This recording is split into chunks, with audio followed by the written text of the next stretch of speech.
So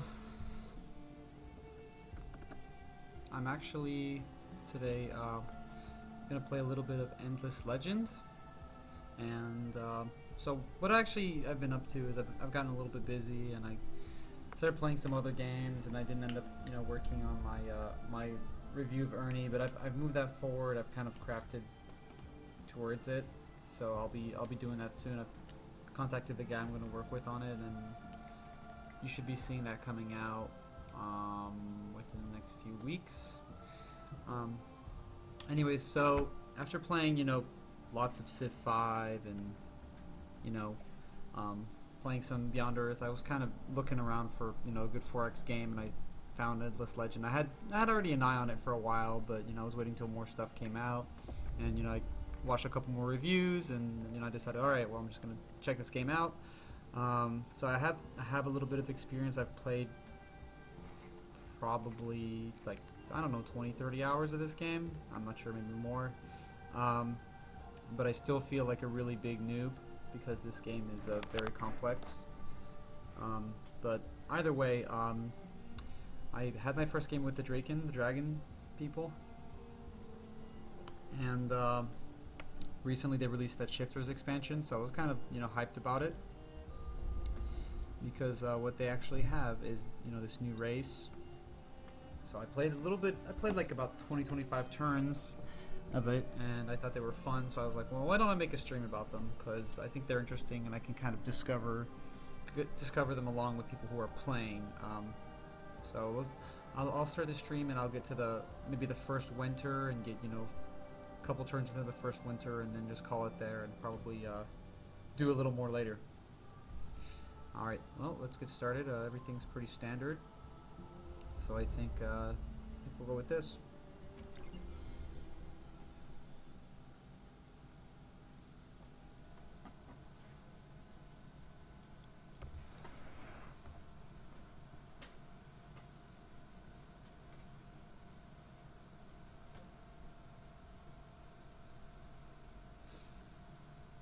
So this race is actually quite interesting because what it actually does is it emphasizes the winter element by actually changing in between winter and summer. So during winter, I think they're a little bit less expensive to upkeep and all this other stuff, and during the winter they may be more expensive, but their attack goes up. So it's quite interesting. Let's just watch this together real quick. Are not true Oregons, and do not see that she, our mother, as her life ebbs low, shall be delivered by the Arahi. For we, who change, adapt, and persevere, will fight for her survival come what may. So heed these dire warnings most sincere, for ruin comes to those who bar our way. So I saw these guys, and I was very excited when they were announced, and yeah, so I picked up the DLC pretty quick after seeing that the reviews were really positive. All right, so for anybody who's new, this is Endless Legend, and it's quite a complex game. For anybody who's played a lot of Endless Legend, I'm sure you'll be a lot better than I am at it.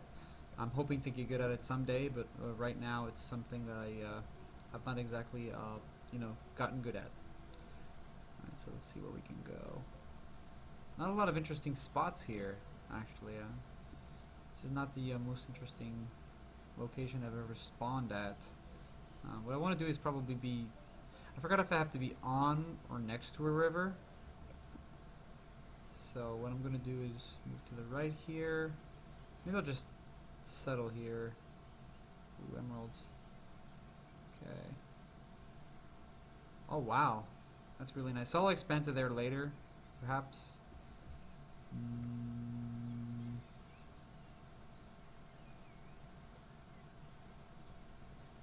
Okay, I'll try expanding on here and seeing if this is gonna count as like a river city later. Okay. Um, so you'll for the people who are familiar, with this game, there are a couple new things. So there's a winter system that we'll look at over later. It's called the Altar of Ariga, and what it does essentially is it allows you to spend some points on some extra bonuses. It's kind of like Civ 5's religion system in a way. Um, it takes some time to kind of build up points, um, which are essentially called pearls. These right here, and you can find these inside of ruins and such. So originally, I thought this was only for these people, but apparently it's not. Because I played the thief race. I'm not sure what they're called, and they were also collecting them. So yeah, apparently everybody's collecting these. All right, so let's go ahead and get started. I usually like to start with the Founders Memorial because it just gives a boost to everything. Again, I'm not, the authority on this game or anywhere near that. So, feel free to, go for what you will. Alright, so I'm going to go ahead and start. Usually, I like to start with a little bit of science.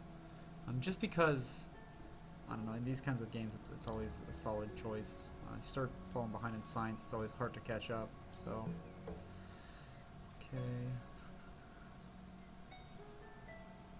okay, so also quests are really important in Endless Legend if you haven't played before, so I always suggest, checking them out. So I'm going to go head there right away and try to get this quest started.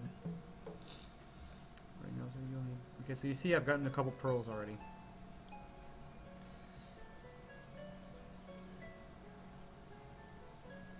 Okay, so I have to build the Altar of Ariga next.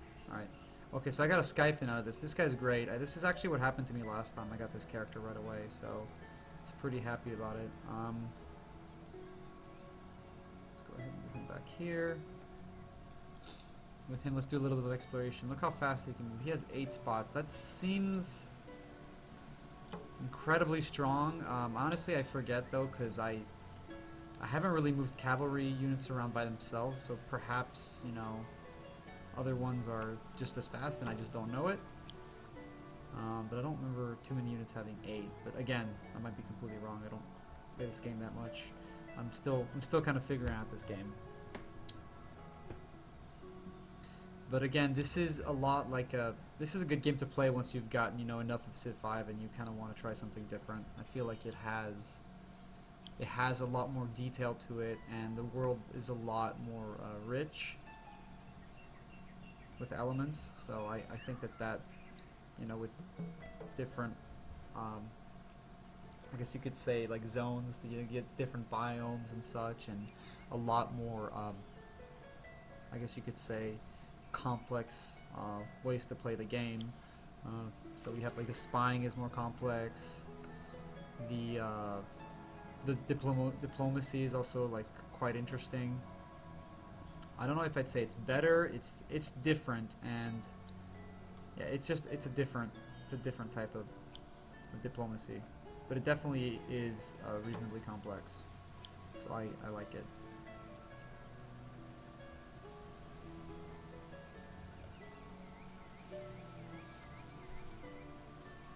But yeah, one thing I really love about this game is how you're always just discovering new areas, and they're all very colorful and creative. It really immerses you in the fantasy of the game, which is something that I feel Beyond Earth was kind of lacking. So I'm really glad to see a game do such a good job at immersing you. And also look at the graphics. I mean, they're not like top tier or anything, but they look really beautiful. So they're really nice to look at. And if you're going to be looking at things for a long time, in a strategy game, you want it to look nice.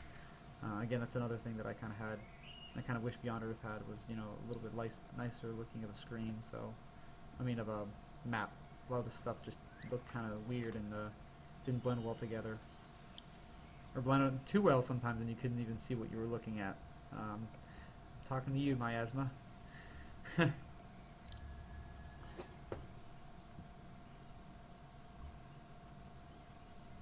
This building is kind of like your Civ 5, your Civ 5 Palace, the first one that I'm building here.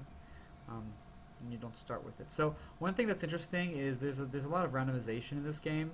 Not So some people might not like that, but I think it's not too much to be a big deal, honestly. Um, but one thing that's kind of random or seems random is like when the winter is gonna happen. Even though it's not random, it seems random to you, so you can't really guess. But what these actually guys can do is they can tell how many turns you need before the next winter. So this is actually really nice because you can kind of plan your attacks based on winters. Like, okay, I'm gonna strike at winter when everybody's immobile, unable to counterattack easily. So these dead guys are definitely all about adaptability and changing during the year. Yes, I've been very impressed with the type of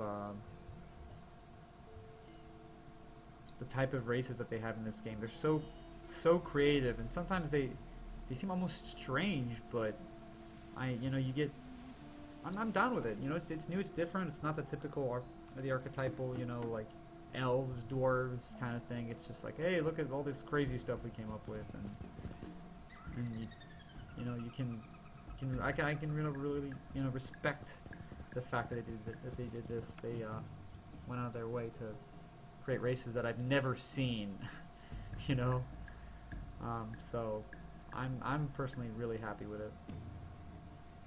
So the way the combat system works is a little bit different. What you actually need to do is give them like a stance and move them somewhere. So they try to execute the move and then they follow the action. So I actually forgot that these guys were ranged, so I told my guys not to move forward to attack because I was going to try to surround them. And now that I look at their character, I remember that they have a crossbow, so I'm going to have to close in and get them next turn. I'm going to take a penalty for not paying attention and talking instead. Alright, so I'm going to try to go around with this guy over here. He's probably going to try to hit them. Okay. So my guys are melee characters, and the way the fighting works is there's like a hit, critical hit, partial block, and full block.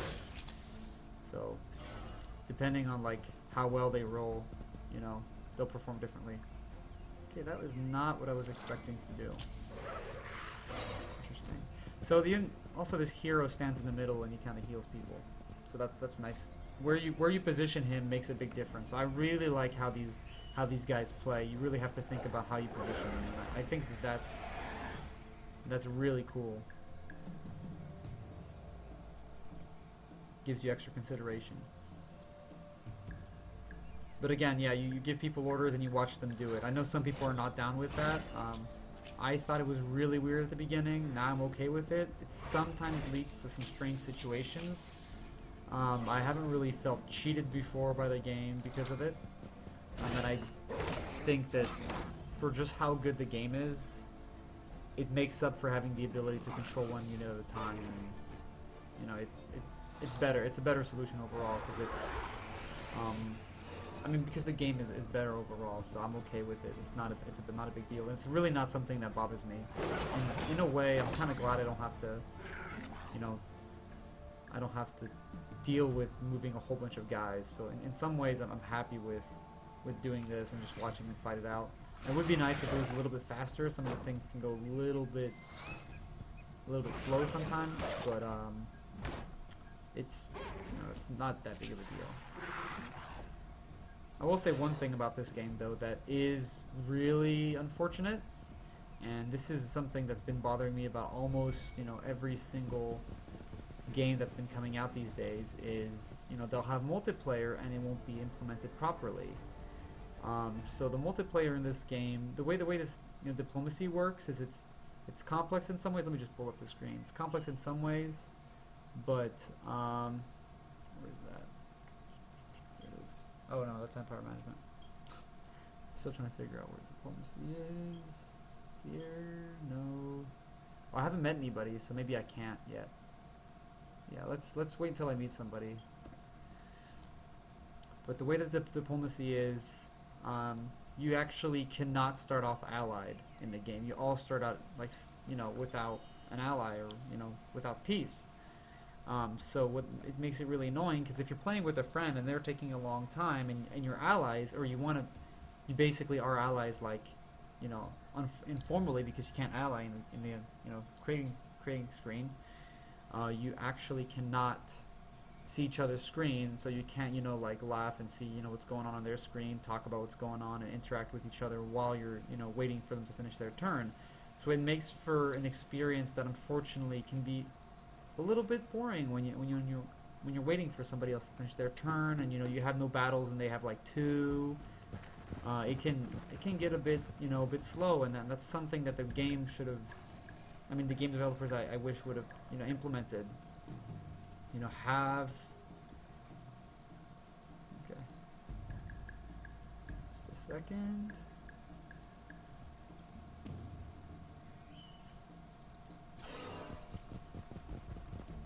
They should have had, you know, a system where you can ally straight from the beginning and watch each other, you know, watch each other play, because this game can take a long time. I would argue that this game can take longer than Civ, and Civ can take a long time on standard. So, depending on how you play it, I know a lot of people just play it on quick, but yeah, it can definitely take a while. So, you want to be able to look at something while you're waiting, you know, and if you're an allied with your friend, at least you can watch him fight. It's a good time, you know, it's a good time. It's a lot more fun. So, I'd say that's the one thing that they need to change with this game is allow you to ally in custom game mode and allow you to see each other's screen. Apart from that, I think I wouldn't have any other issues. This also has a desync kind of system that you know, detects when the game gets desynced. Honestly, I haven't had any problems with desyncs. I mean, I think like the first time I bought the game, I had a few here and there, but apart from that, it's been fine. And even now, like, the game proposes that I, you know, resync and everything, but usually ends up being fine, no matter what. So, I don't actually resync. I just leave the warning message up. I close it, and then it just works anyways. So, yeah. There's also that, but I think again, yeah, I think it's. I've never tried to play with 5 people, so I don't know if it desyncs more than Civ 5. But from my experience, it's been fine so far. But yeah, again, take that with a grain of salt.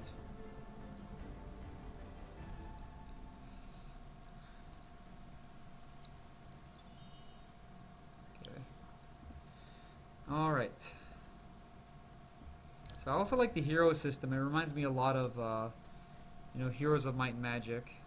Your hero can be reasonably powerful, and he can definitely be, you know, more powerful than other units, but not by that much that you can do anything stupid with him, or that you can abuse it. Really, you know, if you can't really abuse your hero's like strength too much, you can't, you know, use it to bully opponents and then like retreat him too much. Like that's kind of a dangerous tactic. I mean, it can be done like if you do it carefully, but yeah.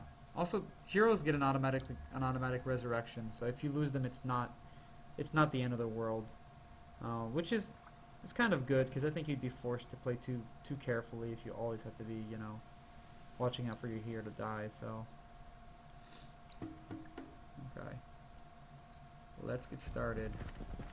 So yeah, here I'm just, you know, grinding out some XP.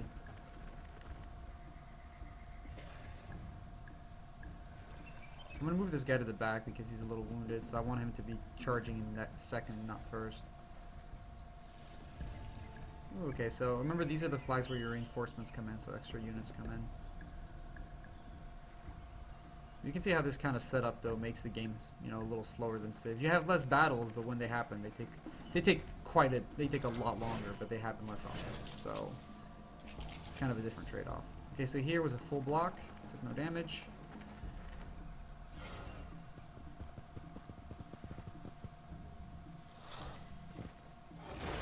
Also, there's a height advantage, I believe, in this game. So you see they're higher than I am, higher up than I am, so they're actually fighting more effectively. So this can be a big deterrent to fighting, to attacking somebody if they're uphill. It can definitely be a problem if you're in a somewhat close fight.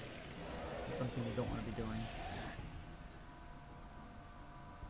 And yeah, again, I'm still figuring out this game, so I don't know exactly what I'm doing with this race, especially. If I was playing the Draken, I knew what I'm doing a lot better, but so far it's a learning experience, shall we say. Ooh, that hurt. Ooh, that hurt. That's not good.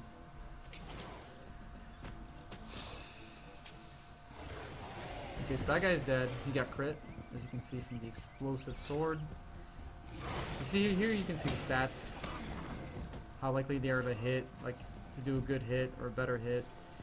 How likely they are to, like, you know, defend something partially, or not. It's not like a percentage, but whoever, basically a higher rating is better, to put things simply. Higher ratings will make you more likely to block or more likely to do a big attack.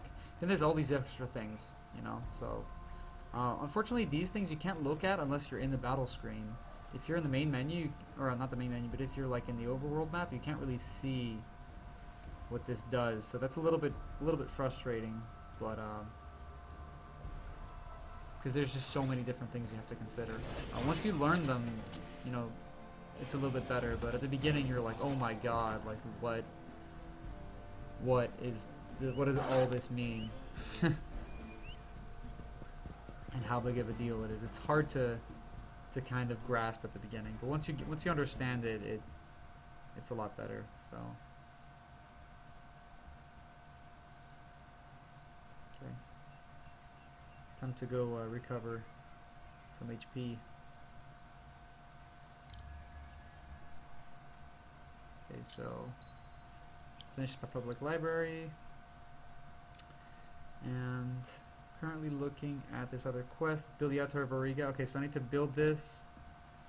Next, I'm going to go ahead and put it in my queue. There it is.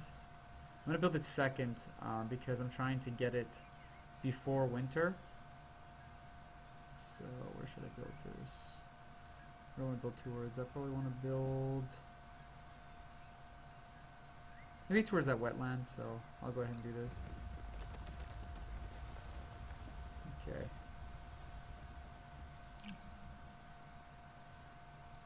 Alright, so I've got another tech I can research. Mercenaries. Well, you can also hire mercenaries, which is pretty cool in this one. It's a lot easier to do it in Civ. In Civ, like, the only mercs you really get are the Landsknechts, and I mean they're nice and all, but it's only like one unit. In this one, you can hire other people's units. Yeah, I think I'll get a sewer system. Sewer systems kind of help keep happiness up, so they're definitely worth getting somewhat early on, especially when you're going to be expanding. Also, happiness is, you know, it's a local thing in this game, so it's per city, so you kind of want to consider each city's happiness a little more carefully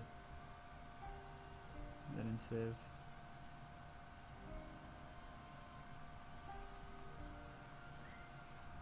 In Civ, it's definitely pretty hard to keep your happiness at a decent point. Also, the way you assign workers is a little different too. You have them up here instead of down here on the tiles. So these are, you know, all being worked already, and here what you actually do is you move people and you drop them off. So you can drop them off to be workers, you can drop them off to be, you know, farmers or whatever else. So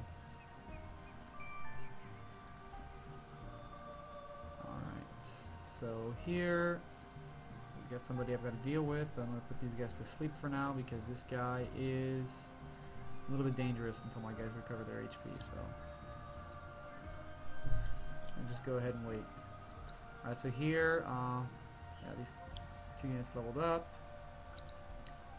The Empire Plan, that's another thing that's not, you know, it's not a Civ thing, but you know, we don't have the social policies in this game, so what you have instead is you have an empire plan which you can always change. You can change how your empire is functioning. Also, you can gear out your characters. That's pretty awesome. I mean, obviously you can't really notice everything, but you can notice the shield. That's one thing that you can definitely notice.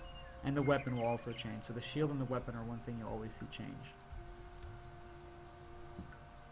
So I'm going to do a lot of exploring early on, so I'm going to go ahead and grab this, which gives me like more of a chance to find something whenever I explore a rune. And runes tend to respawn too, so after a while, and always in the same spot. Okay.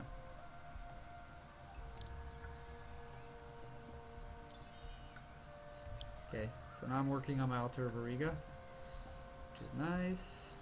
Okay, so 8 more turns, I can get my next food, and then I'm probably going to consider putting a guy on production because this stuff is taking forever. You see, so I have 25 turns left and 24 for the next winter, so I probably do want to move one guy like as soon as this goes up.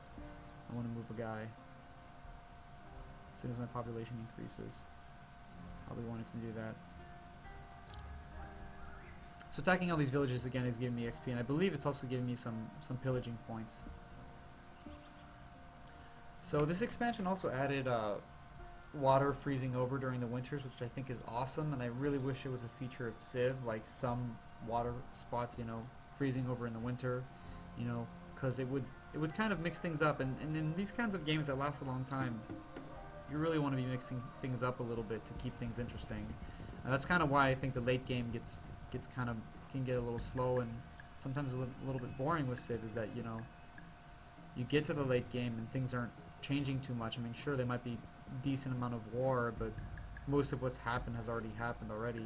Most of what's going to happen has already happened already, so, you know, things tend to get a little stale. I always found the late game to be a little bit slow, so, you know, I think that it's nice that, you know, anything you add changes the game up, and this game has a lot of things that come in and, you know, are interesting. You have a lot of like these special event wonders or these quests, and I think the quests are really the best part of this game.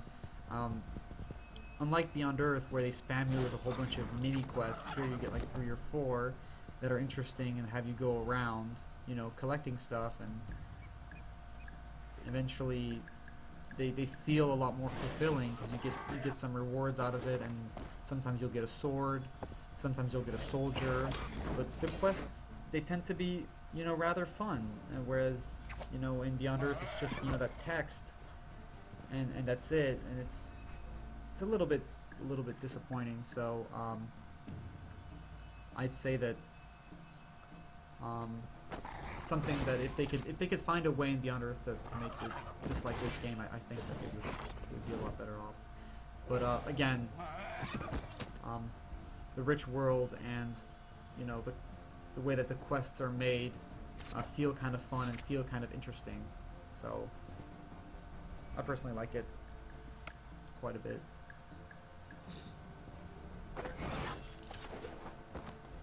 I wish I had a better way to describe why I like them, but it's a little bit difficult.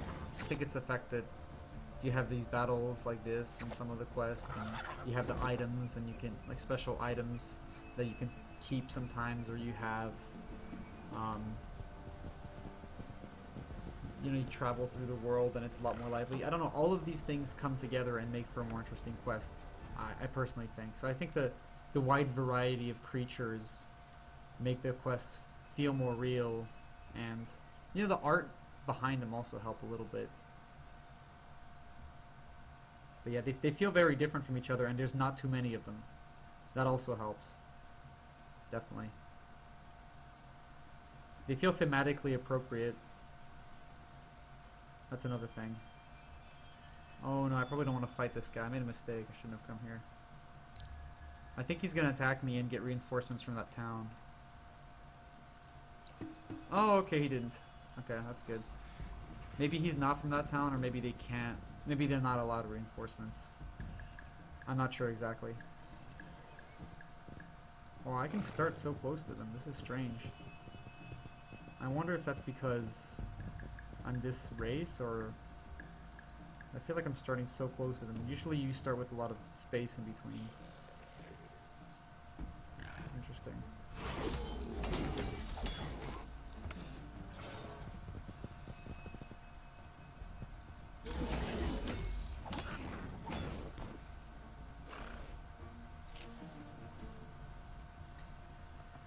Alright.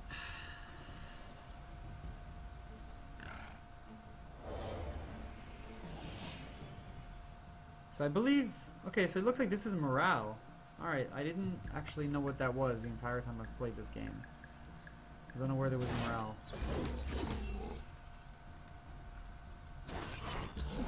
Oh, okay, they get a 10% per... Huh. Okay. Interesting. Did not know about that.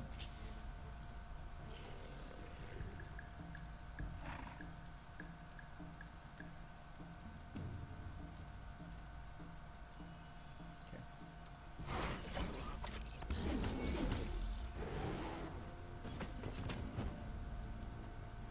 Another difference you can probably notice is that units don't move into tiles after they kill one. I personally like that because sometimes that can be a problem when your units move into a spot and get themselves killed the next turn. It's a good and bad thing. I mean, you could want that or you could not want that. It really depends on the situation. But this is the safer way.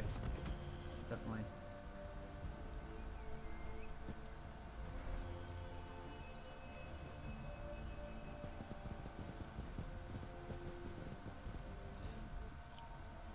Alright. This is taking a while. Did not realize I would be taking so long to get through these turns. This happens a lot with this kind of game, I guess. Alright. So let's go ahead and do this for now. I'm gonna go all in. Give me all that tasty rune money. Okay, 5 more turns.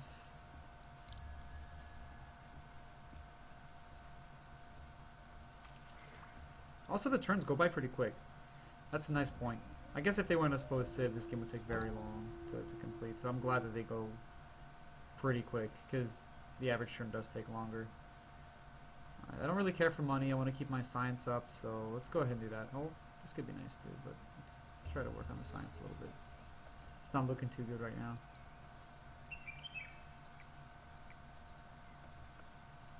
$178. Wow, how am I losing? I'm losing money? Oh man. It's no good. I'm gonna have to build a mint. Okay. There you go, Empire Mint. Also, the different races have different tech trees, so if you're not used to playing a race, you're going to be kind of confused as to what's going on. One of the races doesn't even have tech generation. They actually have money that they spend to buy techs. So I think they have a lot of really original ideas that I've been impressed with as I've seen them. You know, it's kind of confusing at the beginning, but it definitely does. They definitely have done a good job of differentiating each race, which is another thing that makes this game more kind of interesting, is that there's so many races to play. I mean, there's like 7 of them or something, so you really feel the replayability there when it's like, oh, I'm not playing like, you know, a country with a couple different units. I'm playing an entirely different race. I mean, that's really nice. I mean, of course you're not getting the variety of units as you would in Civ, but you're still getting a decent amount of units, and it ends up being enough, I think. These guys are kind of tough. I don't really like fighting these guys. I will if I have to. I'll try to stay out of their way for now. We'll see if they show up. Okay.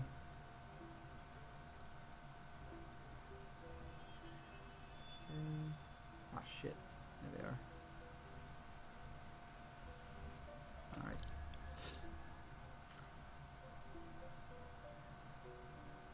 Okay, so now you see 8 turns for this and 13 turns.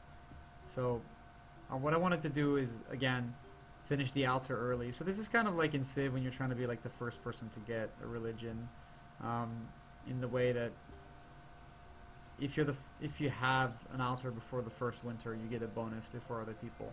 Except, you know, everybody can get it. You don't have to be like left out. If you focus on getting your altar up early, you should be able to. I don't see why you wouldn't. I don't know what the optimal strategy is.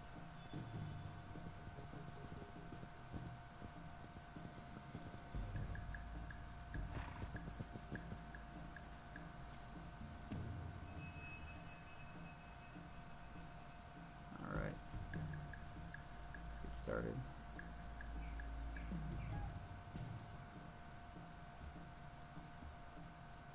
Let's raise some morale.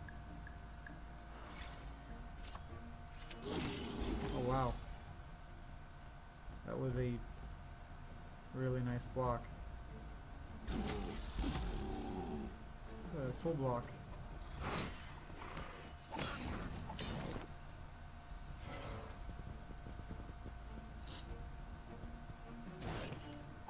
See, they got the high ground, 30% to attack, so that means they should be doing a lot better. Like when fighting, they have much better chances of getting doing better attacks. So they definitely want a higher ground bonus. That is another thing that is really interesting in this game that I appreciate.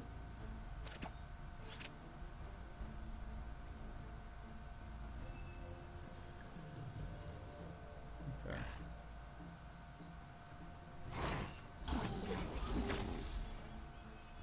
I think if Civ had a lot bigger maps, to be able to see much bigger battles, and you'd be able to get more tactics into it, for sure. Right. See, now my guys are at full morale, so I'm sure they're going to be hitting really hard. Look at that. That is ridiculous. 90% attack and defense. That is nuts. But they seem to always be messing up, even though, like, I've kept raising their morale. They seem to be not performing, considering. So I've just had some bad rolls, I guess, which is okay. Wow, it looks like these kinds of guys, if you let them fight too long with their support character, they're going to be really messing you up. So either take this guy out, or take them out, or take them all out quickly, because as their morale gains, you're really going to have trouble stopping them.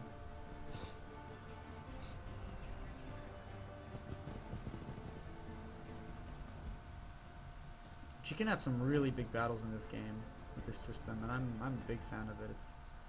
It's pretty fun. Okay, let's go exploring, shall we? Okay. So another thing you do with these, what I really like about these different camps is they spawn units that go around and like pillage you. Even if they've been messed up, they'll still go around and pillage you. But if you've damaged them, you can actually like assimilate them into your empire. So that's kind of nice. You can also pay them off to assimilate them into your empire. So you have different options. You can do a quest for them, which is cool, and usually it's not too hard. Sometimes it's fighting somebody, or you can you can fight them for XP if you want the XP, or you can bribe them. So you have a lot of options, and I think it's all about options.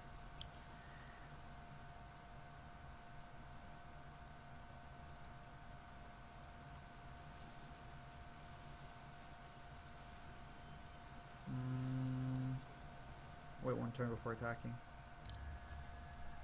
Okay, so here I have 5 pearls, so this is kind of an issue because winter's gonna come and I think I need to have 10 to get anything. So looks like I've kind of failed at gathering enough ruins, so I'm gonna try to attack this and perhaps go look for some ruins after this. Maybe I can get lucky, but I really wish I had more than 5.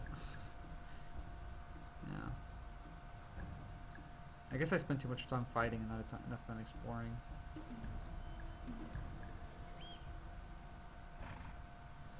If I hit in the middle, I think it's like an AoE support ability.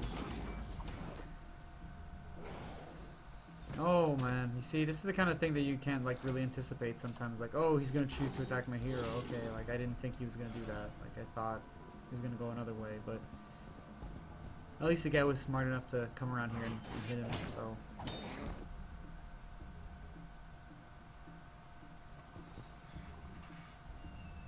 See, all right, okay, that got everybody. Wow, we're max morale already. Shifting off +1 morale. Wow, okay, interesting.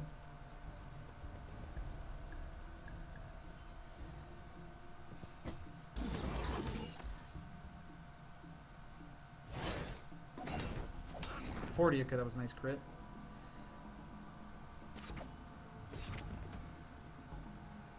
So remember, you get your attack and your damage. Your attack is your chance to hit, and your damage is actually how much you're going to end up hitting for. So, something you want to remember.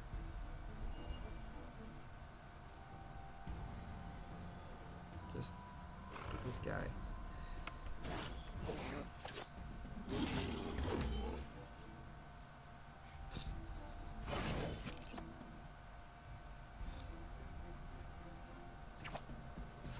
I really like this guy and his little AoE heal.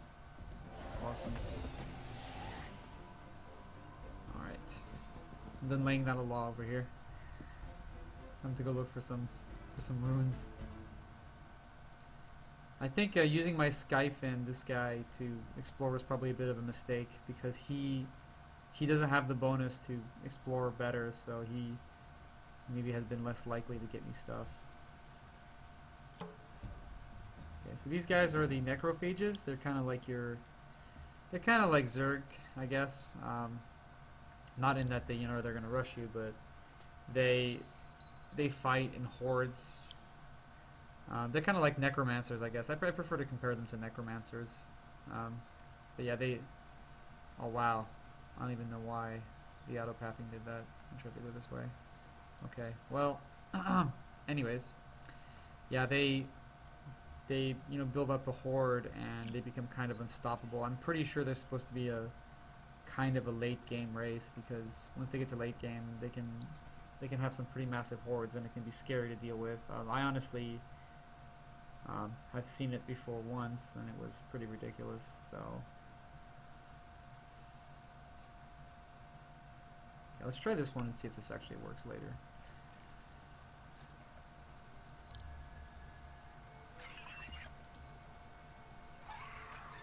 Okay, he's going away. That's good.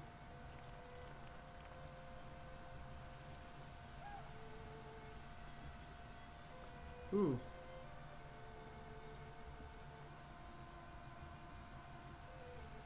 Okay.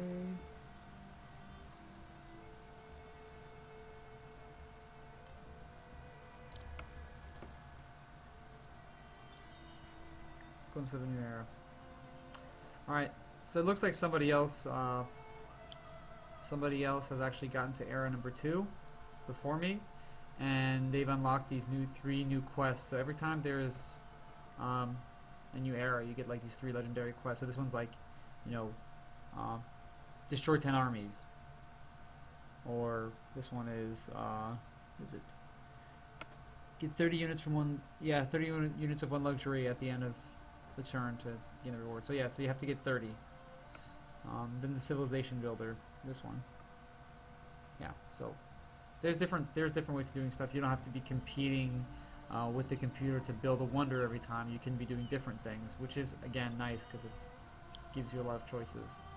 And kind of like I did with my my Beyond Earth video, I was comparing it to Civ 5. I'm comparing this to Civ, not because I'm trying to say A or B is better, just it's the easiest way for people who have played Civ to kind of understand, and it's how I honestly reference it and articulate the differences. Alright. I'm going to just try to get these next couple ones before time runs out. Hopefully get some more pearls. I'm getting pretty close. Okay, I'm at 10, so I've actually reached the point I wanted, so I can't actually turn these in yet. I'm going to have to wait until later. But that's okay. I'll have to wait till winter starts. Okay,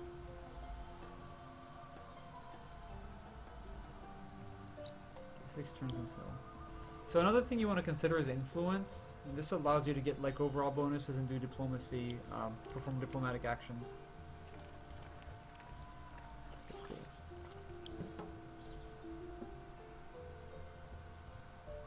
cool. Cool. Alright. I got 15 titanium. That's awesome. Okay. Oh, I'm getting attacked by these guys. Ugh. Not a big fan of these guys. They hit pretty hard. If I remember right, they hit in like a weird AoE, so I'm gonna kind of do something like this and try to surround them later.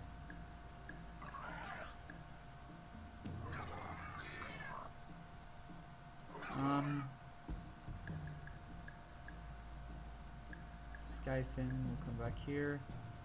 Stay here. Okay, they're staying on the defensive, so I think I should just be standing here. You just do this, I guess. Actually, I'll move him here and have him do an attack or something. I'm just trying to. I'm thinking that separating my units out will be a little better against these guys. So, wow. Okay, I did not expect him to go that far. Oops.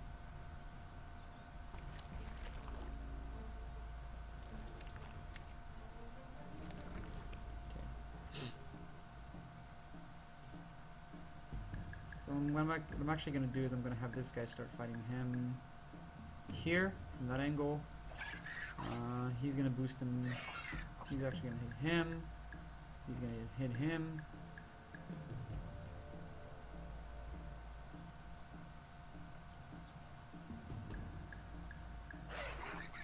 There you go. He can't catch me if I do that. Unless he moves first, but these guys are slow. They're strong, but they're slow. Yeah, these guys are mostly just dangerous because they just do so much damage in front of them. Like, if there's a whole bunch of people, they'll hit all of them. So I'm really trying to take a cautious approach with these guys to not get hurt too much. But one thing to consider in this game is you can't declare war unless you spend influence points. So it's kind of a nice barrier from people to just randomly attacking you. Some people might not like that, but I personally think it's kind of it's reasonable. I mean, it doesn't cost a lot to declare war, but you at least have to have given it some thought. So that's kind of cool. You don't get all these random war declarations all the time.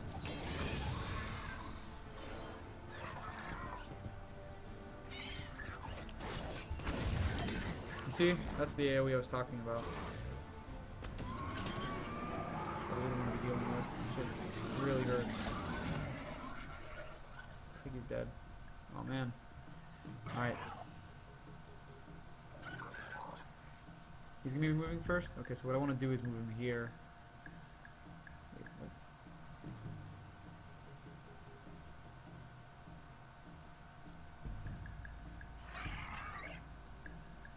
There you go. Okay. And then have him go on offensive. There you go. That way he doesn't, hit everybody else. There you go. These guys are formidable opponents, you gotta be careful. Alright.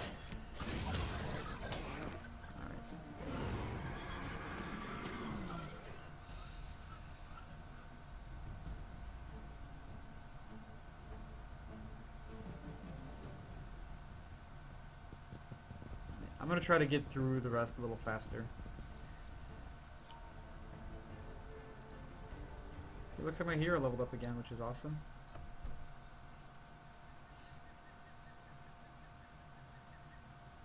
This is awesome. I mean, being able to move faster is always a plus.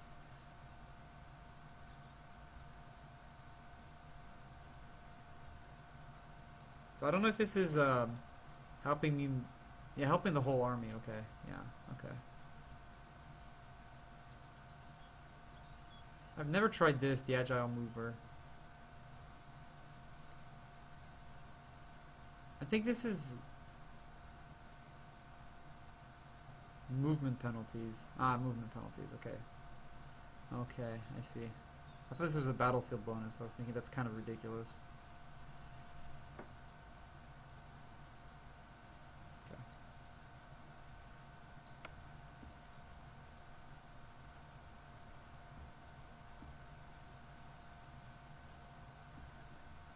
Oh no, oh no, oh no. Oops. Let's hope I don't get attacked by those guys. That'll be bad business. Okay, no, no, no, don't do it. Ooh, that was close. I don't want to fight those guys. They can hurt.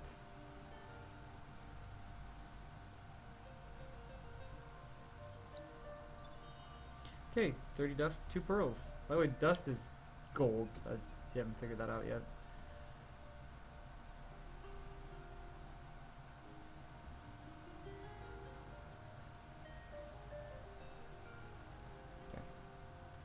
The music's also really relaxing in this game. You don't really notice, it just kind of fades into the background, which is really nice. I appreciate that. Okay, so my next quest is to work on, getting a fervent approval. My people are already happy, so if I set up a sewer system, I'll be in a good spot with them. Wow, this is interesting. Yeah, sewer system will be nice. So I'll put that next. I could even buy that out, and then just go on to try to get the Empire Mint. But what I'm going to try to do this game is do a little bit of spying, because I've been wanting to do that and I didn't do it in my other games, so I think I'm going to try that this time. I really want to learn how spying works and how useful it can be, because I felt pretty annoyed when people were spying on me. The computer was doing a good job of being a nuisance, so I was impressed with that whole deal. Okay. Yeah, so here's the diplomacy screen, and depending on like where you are at, with a relationship with them, things can be a little different. But yeah, you can see war, Cold War. You start in a Cold War with everybody, so that means like you don't actually fight, but you can you can go in each other's empires and everything. And it's not a big deal.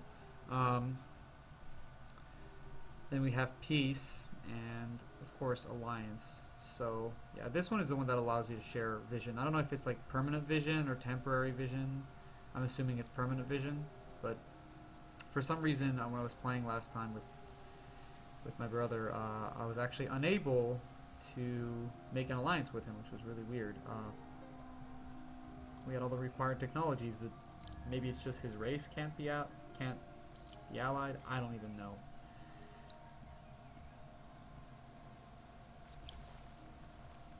Either way.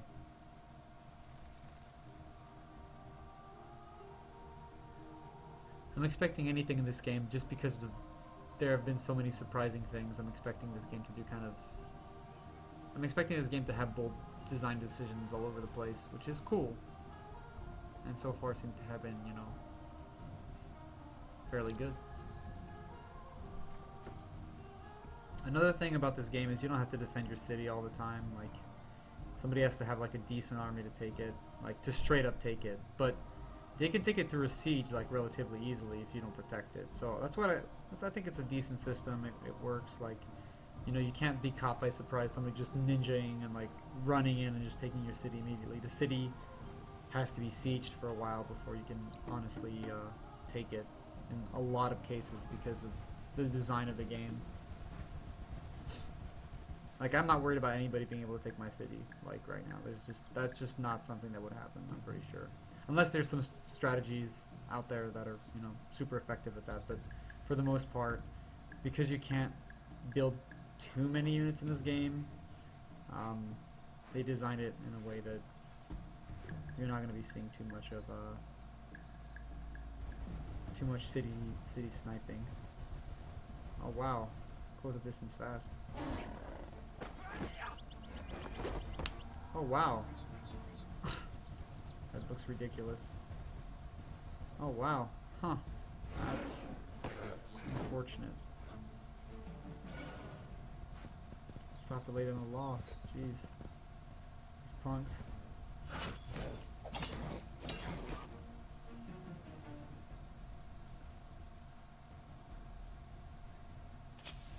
Oh man, how I wish this game had proper map sharing, vision sharing multiplayer. This game would be something I'd play a lot more. And I'm starting to get into like it more and more, but still I'm wanting to see that implemented.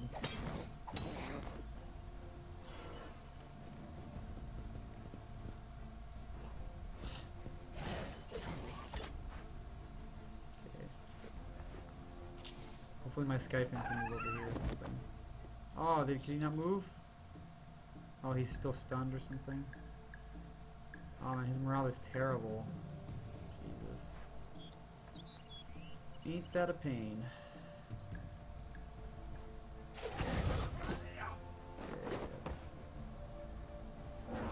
Okay, oh, these guys are really trying to snipe him. That's what happens when this guy comes in first, I guess.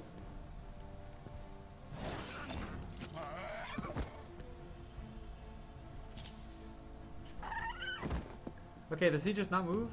Why was he not moving? Is he still like stuck? Or just attack somebody, dude. These guys are a pain in my ass. They're really doing a lot of damage to my guy. Oh my god, he got the other one killed.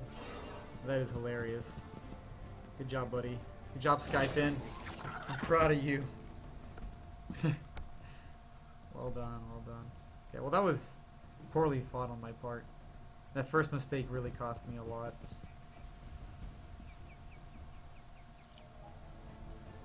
Should not have happened. Okay, let's get back to... Alright, so it's about to be winter next turn, so you guys are going to go ahead and get to see winter. So hopefully you guys enjoy that.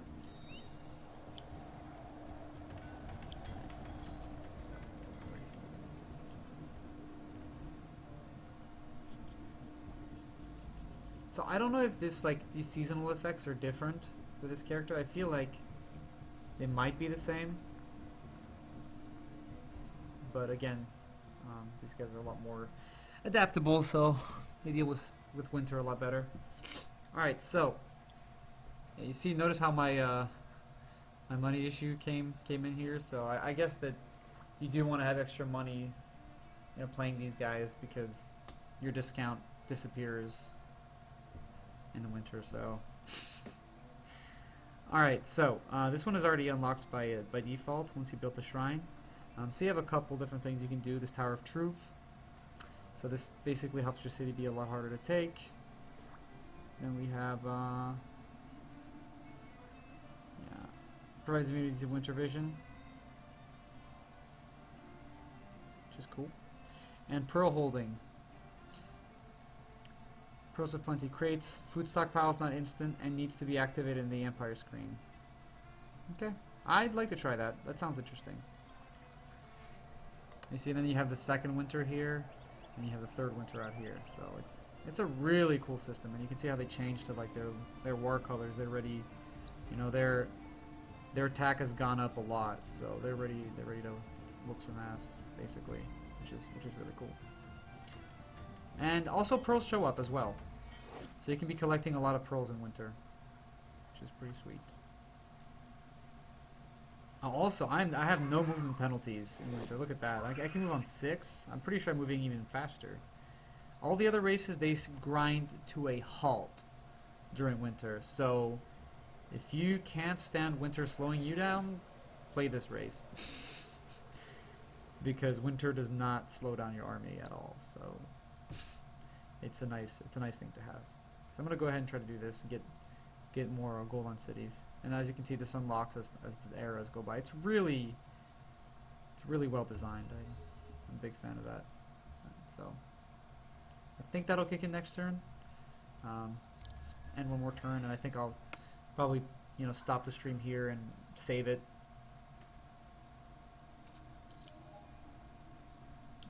Alright, well, this has been my game of Endless Legend.